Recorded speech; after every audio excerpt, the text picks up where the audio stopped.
भारत के digital space में बहुत सी दिलचस्प कहानियां हैं।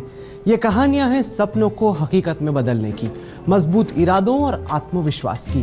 हमने आपको ऐसी ही बहुत सी दास्तानें अपने पिछले 3 एपिसोड में सुनाई। आज हम आपको लेकर आए हैं कारोबारी परिवारों से जुड़ी नई पीढ़ी की दास्तानें। कैसे बिजनेस फैमिली से जुड़ी नौजवान पीढ़ी ने कारोबार में नए तरीके अपनाकर कामयाबी की ऐसी मंजिलें छुई जिनकी कल्पना भी करना मुश्किल है। हमारी खास सीरीज उड़ान के चौथे एपिसोड में आपका स्वागत है। हमारी पहली कहानी ये साबित करती है कि कैसे ऑनलाइन बिजनेस नौजवान लोगों को कामयाब कारोबारी बना रहा है। अंकित संकलेचा किसी भी दूसरे नौजवान की तरह अपने भविष्य को लेकर काफी असमंजस में थे। पहले तो उन्होंने सोचा कि वो किसी बैंक में काम कर ले। उसके बाद अंकित ने सप्लाई चेन बिजनेस में अपना हाथ आजमाया, लेकिन इसमें जब कामयाबी नहीं मिली तो अंकित का रिसर्च उन्हें ई कॉमर्स की दुनिया में खींच लाया। आपको ये सुनकर ताजुब होगा कि अंकित अब अपने फील्ड के काफी अनुभवी कारोबारियों के बराबर हैं। उससे भी ज्यादा ताजुब आपको ये जानकर होगा कि अंकित की उम्र सिर्फ 23 साल है।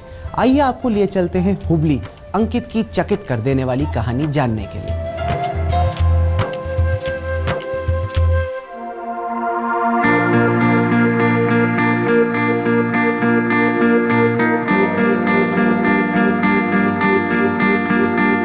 I did my BBMIB Bachelor of Business Management in International Business।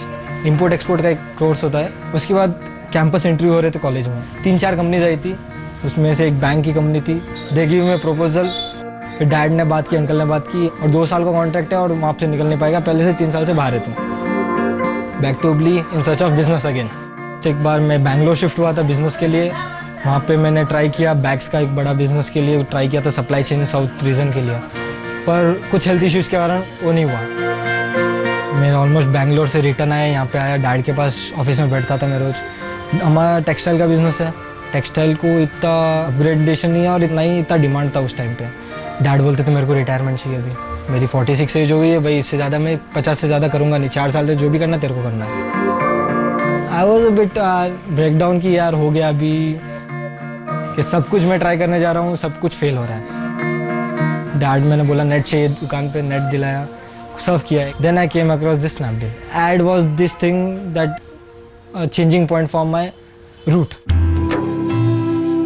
पापा ने अंकल से कांटेक्ट किया एक बार, ये जो यहाँ पे बैग का जो बिजनेस करते हैं, उनके पास बहुत ज़्यादा वाइड रेंज थी, उनका बिजनेस भी बहुत वास्ट था मेरे अंकल का। तो उन्होंने सपोर्ट किया, बहुत सपोर्ट किया कि तू कुछ भी करना चाहता है हम लोग सपोर्ट में, क्योंकि हमको भी एक्सपेंशन चाहिए। पता नहीं चल रहा था अभी इसको क्या बिजनेस करवाना है। काफ़ी लोगों से सलाह ली, फिर मेरे फ्रेंड्स मिले ऐसे ट्रेन में हम कि ऑनलाइन का बिज़नेस कैसा है, हम साथ में करेंगे, हम सपोर्ट करेंगे। तो मैंने कहा जस्ट वो चालू करके देखेंगे कैसा चलता है।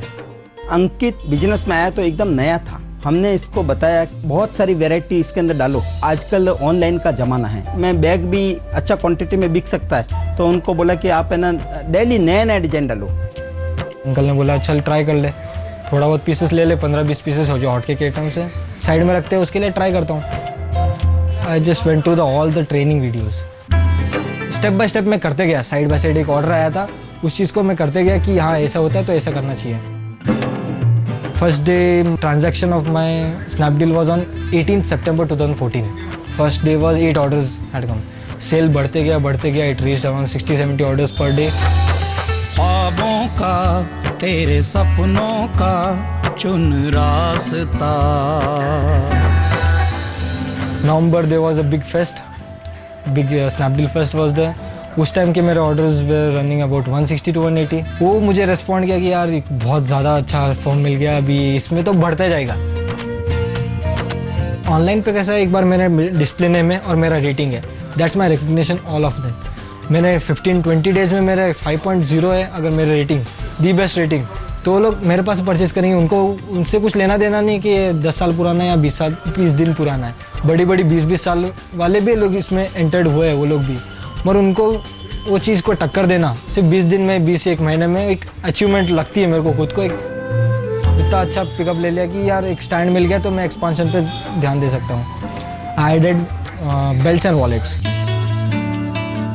सन ग्लासेस ऐड किया, वॉचेस भी मैंने ऐड किया। ऐड करके एक्सपांशन और थोड़ी एसक्यूज बढ़ाई। मेरे पास जो स्टोर में आते हैं इट्स वेरी फ्यू क्राउड, मगर ऑनलाइन पे प्लेटफॉर्म इतना बड़ा है कि 1% भी अगर ऑल ओवर इंडिया का आ जाए it's a very big amount. पहले जैसे हर जगह मैं ट्राई कर रहा था, वहाँ पे मना ही मिल रहा था, कुछ ये हो रहा था। यहाँ पे स्टार्ट किया, हाँ ठीक है, सक्सेस हो गया। Success as in satisfaction. दूसरे बिजनेस मॉडल को देख लो, हम लोग को फॉलोअप रखना है कि सर आपका बिल निकल गया, आप पेमेंट कर लो, सर आपका बिल निकल गया, पेमेंट कर लो। एवरी टाइम हमको याद दिलाना पड़ता है, मगर इसमें हमको याद दिलाओ मत दिलाओ, पेमेंट अपने आप आपके अकाउंट में आ जाता है, डेट फिक्स है। मेनली हम लोग पूरे दिन ऑफिस में रह नहीं सकते, तो थोड़ा बहुत कहीं बाहर निकल सकते हैं, तो ऐप के थ्रू हम लोग फॉलोअप रख सकते हैं ऑर्डर्स का, पेमेंट्स का, हमारे पास क्वांटिटी कितनी बड़ी है, तो एक बार ऐप के थ्रू ही मैं अपडेट कर सकता हूँ उस चीज़ को। एक्चुअली ऑनलाइन मार्केट ऐसा है कि हर एक सेलर को उसको फेयर रहता है सबके लिए। वो डिपेंड नहीं करता या मेट्रोपॉलिटन सिटी है या नॉर्मल 2 टायर सिटी है या 3 टायर सिटी है। कोरियर के पार्टनर्स 3-4 पार्टनर्स है बेस्ट, जो हुबली में बेस्ड ऑन है वो लोग, और जो भी उस चीज़ के लिए जो पैकिंग मटेरियल यूज़ होता है स्नैपडील प्रोवाइड करता है अपने पॉलीथीन्स वगैरह, वो मेरे बैग के साइज़ के हिसाब से मैं ऑर्डर करता हूँ उस चीज़ को, दिल्ली से यहाँ पे आ जाती है। बहुत ज़्यादा ईजी है। अभी dad is very much satisfied with your doing, कि पैसे से ज़्यादा मुझे कुछ नहीं करना है, you are working, that's enough. अच्छा लगता है, और टाइम टू टाइम ड्यूटी पे जाता है, टाइम टू टाइम हम साथ में घर पे आ जाते हैं, फुल डे बिजी रहता है, वही चाहिए था। फ्रेंड्स बोलते हैं यार तू तो सेटल हो गया, हम लोग तो अभी स्ट्रगलिंग है, अभी हम लोग MBA भी कर लिया, अब तक स्ट्रगलिंग है, हमारा इतना बड़ा टर्नओवर भी नहीं होता, और तेरा माल तो ऑलमोस्ट ऑल ओवर इंडिया जाता है।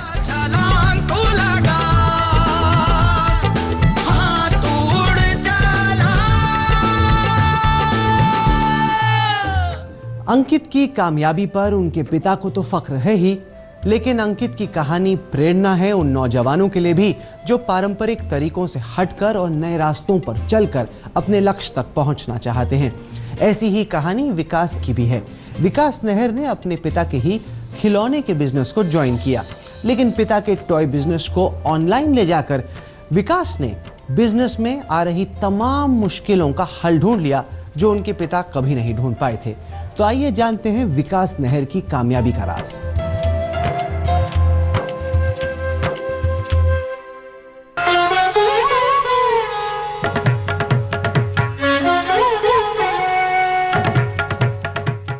Father started this toys business sometime in 1993. By the time I was in my final year, I joined into that business which my dad had started. I learned from him how to select toys. Choosing the toy which the kid should take it when it sees the toy, so that was the way he used to think. We thought we need to grow. To reach out all parts of India, it's not easy, and quickly it's not easy to just send one person around and tour and cover up all the place. Internet revolution started during those days, so we thought why not have a website. Nobody in our time in the toys business were ever using the computer systems to do the billing and manage the systems of offices and all. We were the first ones to use something like that. After that website was established, we used to get calls from different parts of the world as well as from India also.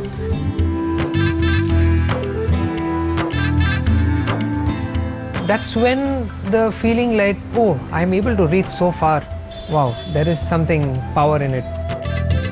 We always felt that we wanted to reach out to the end consumer because the range of toys that we had and the way in which we were bringing in new stuff, it was not easy for even some of the retailers or the wholesalers to absorb our new range and keep. They were very limited to certain categories. Then Snapdeal came in. This company is, so well organized. The management is so streamlined.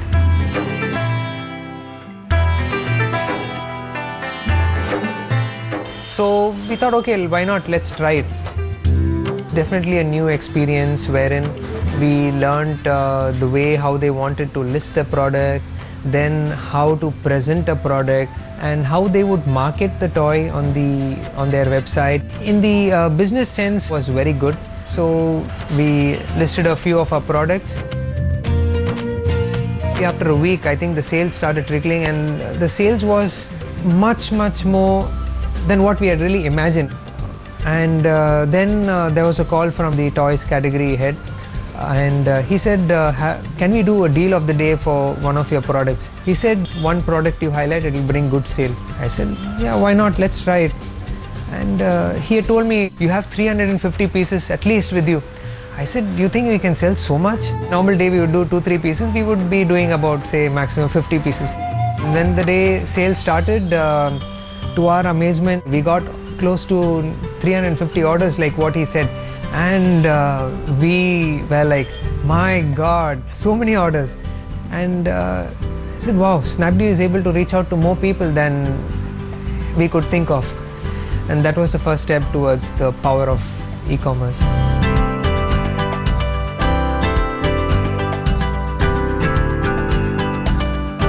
Person from the family getting into the business really adds another pillar to the business.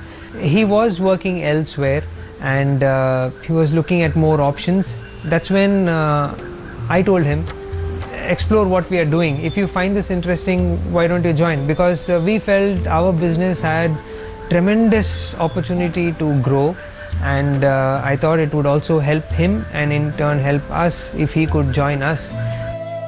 I completed my engineering in about 2003. I had to make a decision as to whether I wanted to work for another company or come back to Toy House. When you come into family business, you want to come into it where at least within 12 months you make a big difference to it. Else you're better off doing what you're doing. Over here there was an opportunity for me to make something and which will remain mine, which will remain with the family. So here we saw a great opportunity. Online is beginning and it's in the nascent stage. We get in right now. In 2 years' time, we should be able to make the company a lot more bigger than what it was. About 5 months down the line, we have a team of about 8. It gives us happiness that we are not only growing, but the people working with us also are growing because of the education and because of the experience they're getting.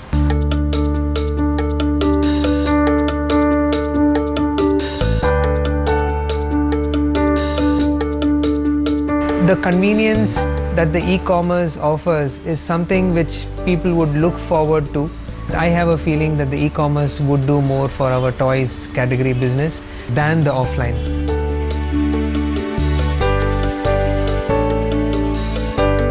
No, I was pretty happy that all my products could be reached to the end users.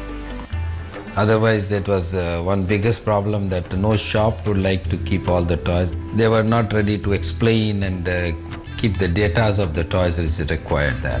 Whereas in the e-commerce, I could see that entire details of the product is there. A small write-up about the product was also there. We feel there is a lot of room for growth. We have more new plans of what could sell on internet, more new ideas. What we have aimed for the near future is to be the leading in this toy business category.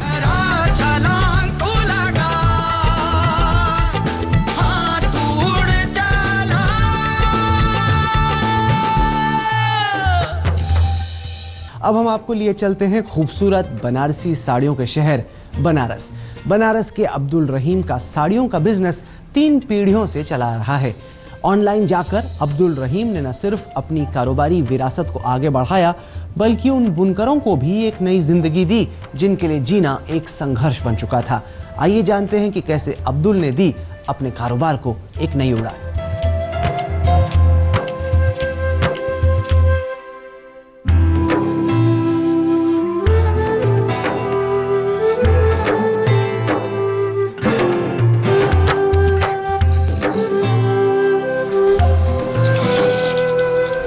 Banarasi साड़ियों का जो traditional business है, ये हमारे grandfather के time से business है। फिर मेरे फादर आए, वो होलसेल उन्होंने स्टार्ट किया। अब मैं उसको ऑनलाइन में लेके जा रहा हूँ।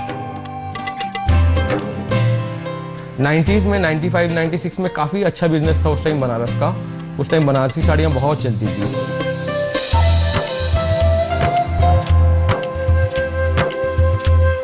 एम्ब्रॉयडरी का फैशन ज़्यादा आने लगा, तो वहाँ से इनिशियल स्टार्ट हुआ था बनारसी ट्रेंड डाउन होना। और मैं जब बिजनेस ज्वाइन किया था 2000 में, तो उस टाइम थोड़ा सा डाउनफॉल शुरू हो गया था। आज से लाइक 50 साल पहले जो बनारसी साड़ियाँ 25 साल पहले जो साड़ियाँ बनती थी, तो उस बनारसी साड़ियों के ट्रेंड में काफ़ी डिफरेंस आ गया है। आज तो वो बनाने वाले वीवर भी बनारस में नहीं है, क्योंकि 2000 के बाद जो बनारसी साड़ियों पे जो डाउनफॉल आया, उसके रीज़न से बनारस से अच्छे वीवर्स जो थे वो बनारस छोड़ के चले गए।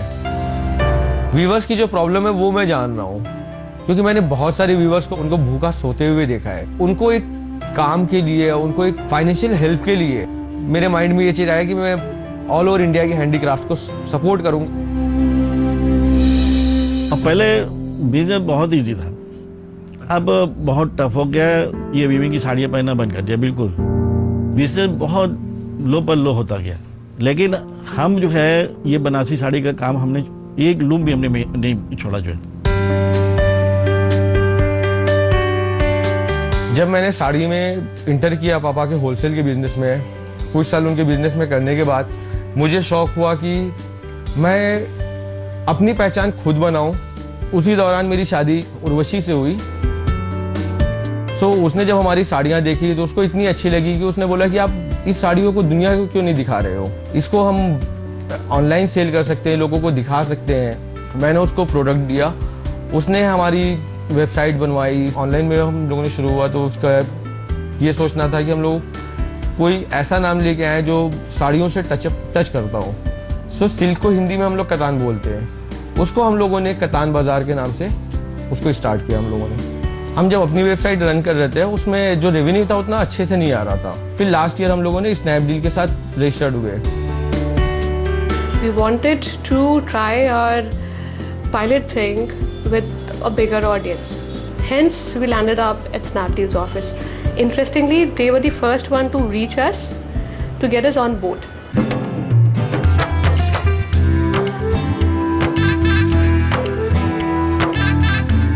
उनको प्रोडक्ट दिखाया, फिर मेरी उनसे मीटिंग हुई, आगे कैसे करना है, प्रमोशन में कैसे लेकर आना है, हमारी विजिबिलिटी कैसे बढ़नी चाहिए।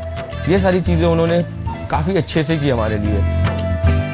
जैसे जैसे गाइड किया हम वैसे वैसे चलते गए, काफ़ी अच्छी सेल्स मिली।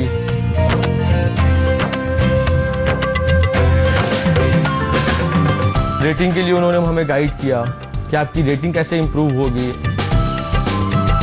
प्रोडक्ट की चेकिंग अच्छी होनी चाहिए, कोई भी उसमें डिफेक्ट नहीं हो, और कंज्यूमर को एक अच्छा प्रोडक्ट और एक रीजनेबल प्राइस पे हम उसको प्रोवाइड कर रहे हैं। जब उसको मिलने के बाद वो देखता है उसको इतनी खुशी होती है, और जब वो मुझे फ़ोन करके पर्सनली बोलता है कि नहीं आपका प्रोडक्ट मुझे बहुत अच्छा लगा, उससे ज़्यादा खुशी हम लोगों को होती है कि हम लोगों ने जो मेहनत किया, जो चीज़ बनवाई, वो हमारे कंज्यूमर को पसंद आई। जब हम लोग होलसेल में थे, बाउंडेड सिटीज़ थी या मेट्रो सिटीज़ थी, हम वहाँ पे डील करते थे। ऑनलाइन में आने के बाद हम पूरा इंडिया ही डील कर रहे हैं। अभी कुछ टाइम पहले हमारे पास कुछ ऑर्डर्स आए थे, सोपोर से आए थे, सुंदरबन से ऑर्डर्स आए थे। हमें भी इस चीज़ की खुशी मिलती है, कंज्यूमर खरीदना चाहते हो, वहाँ पे नहीं पहुँच रहे, हम उसको पहुँचा रहे हैं वहाँ पे।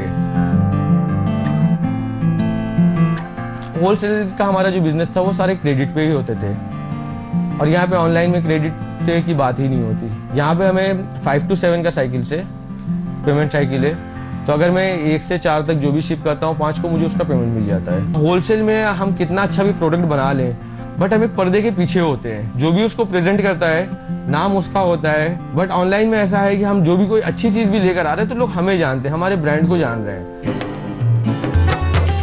इस उड़ान का नहीं कोई सिरा, हर सपना नया। 50 प्रोडक्ट्स हम लोगों ने स्टार्ट किया था इनिशियल, बट आज हम 400 प्रोडक्ट्स पे हैं, और इस साल के एंड तक या नेक्स्ट ईयर तक हम 2000 प्रोडक्ट उसमें ऐड कर लें। जैसे हम लोग प्रोडक्ट ऐड कर रहे हैं, हमारी सेल्स भी इंक्रीज़ हो रही है।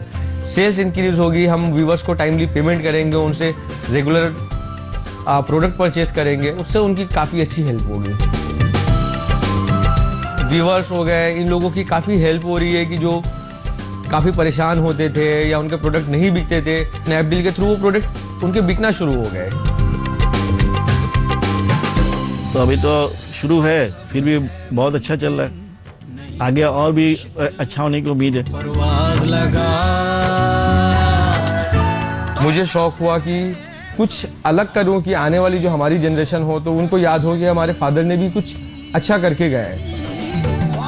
मेरी कोशिश ये है कि मैं अपने कतान बाजार के ब्रांड के अंडर पूरे इंडिया की जितनी भी टेक्सटाइल मार्केट है सारी मार्केट की साड़ी लेकर आऊँ कि अगर क्लाइंट को कोई भी प्रोडक्ट वीविंग में उसको देखना हो तो वो सिर्फ कतान बाजार में देखेगा, उसको पूरा ऑल ओवर इंडिया के सारे प्रोडक्ट मिल जाएंगे।